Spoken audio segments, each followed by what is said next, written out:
Are you thinking about buying your first home in the Greater Toronto Area or any of the surrounding cities? I'm going to break down in this video some of my insights on what's happening in the market and whether it's a good time for you to actually purchase a property. My name is Mike Carpino. I service the GTA all the way to Waterloo in the real estate market here. So if you are interested in making any transition or move, or if you're just looking for more information to absorb and figure out what makes sense for you and when the timing is right, you can always get in the description box down below, grab those free resources that we have there for you, whether it's a buyer's guide, a seller's guide, some of the guides that we provide, some custom home searches, or if you have a question for me specifically, text me at the number here on screen. We can chat about the real estate market. There's no obligation, but I'm happy to provide you whatever information I do have. So let's get into the video here, and hopefully I can provide you some tips and some insight to prepare you to make that transition. So the first thing you need to understand is the big talk of the town. It's the interest rates and how they may or may not affect you as a first-time home buyer. If you are paying any attention right now to the Bank of Canada announcements, it seems like every single month we have a new announcement with a rate increase or decrease or just more news about those rates, and you're not sure what that even means. There's two types of rates that you can choose. You can choose a fixed rate or a variable rate. A fixed rate means that you have the exact same rate for that whole mortgage period. Now, it might be a 1 year or a 3 year or even a 5 year mortgage, but your rate would be the same for that whole term. Let's say 3%, for example. If you choose a variable rate mortgage, on the other hand, that moves with the Bank of Canada and these announcements that we're hearing about in the news. And those payments can fluctuate on every single announcement. Let's say you started at 3%, but they've increased it 5 times, a little bit each time, you end up at 5%. Your monthly payments are actually going to be increasing alongside that mortgage. Or if they decrease, they will decrease along with it as well.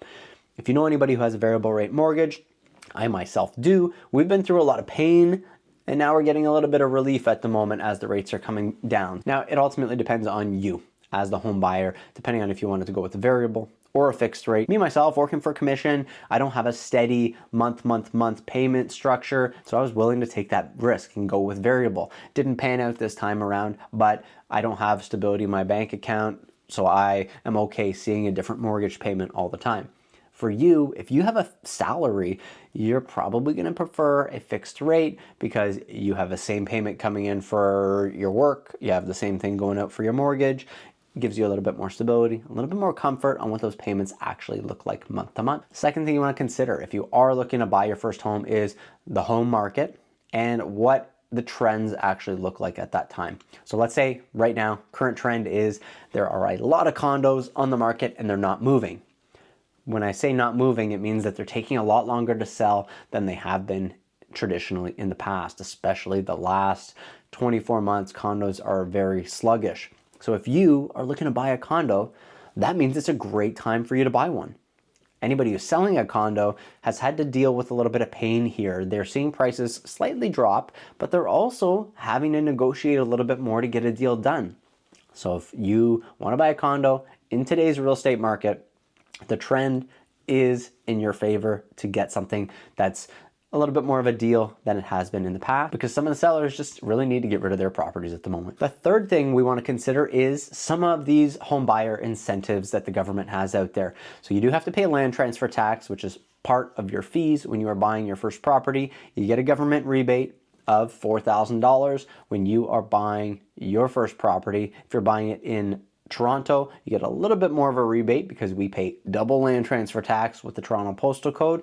But you want to take advantage of as many of these tax benefits as you possibly can. You can also pull out up to $70,000 from your RRSP account tax-free and use it towards the purchase of your first home. So if you have an RRSP account that's loaded with cash, you want to take advantage of pulling that money out tax-free. You do have to pay it back. CRA will send you a schedule on what that amount you've pulled out is divided by 15 years, and they'll require that you pay it back every single year until you have repaid that $70,000. And if you don't pay it back, they will just tax you like you've taken it out as income. So be very careful on how you approach a rebate system like this. Take it out, but understand you got to put it back in down the road. The next thing that you should really take into consideration is the supply and the demand. Right now, There's a lot of supply and very, very little demand. So depending on what type of home you're looking for and in what area you're looking for, there's going to be different things that are prevalent. So if you're in Toronto, there's a ton of condos that are of supply. If you wanted to go out to somewhere like a Cambridge or a Kitchener, there's not as many condos out here. It's not as densely populated with condos, although they are building quite a few.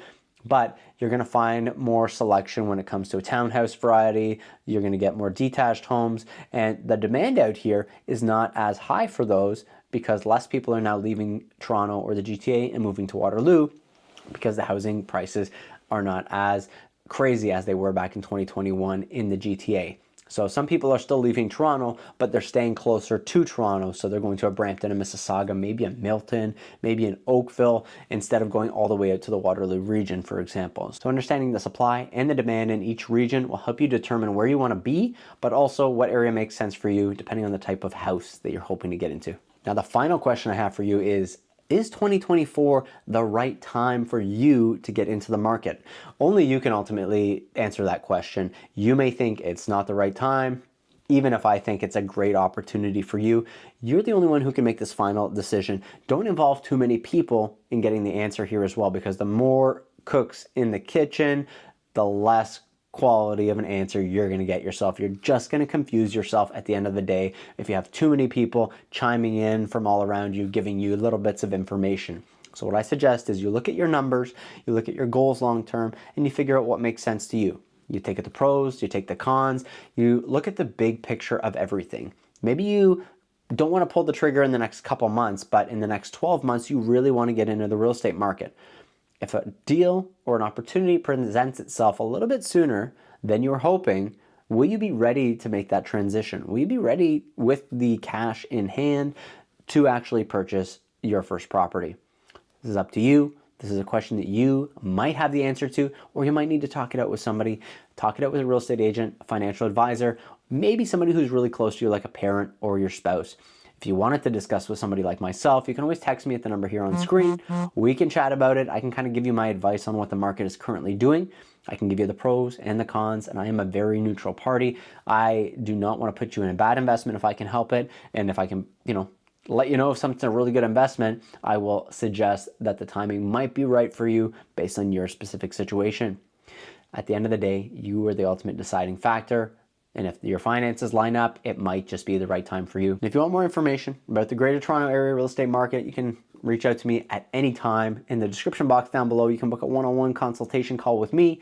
You can use the free resources that are down there in the description box as well. We've got a free buyer's guide. We've got some free home searches that are down there for you to check out. All the condos available under 500,000, all the detached homes available under 700,000 in the GTA. Just click those links in the description box down below. And if you have no further questions for me, I'll see you in the next video. Bye for now.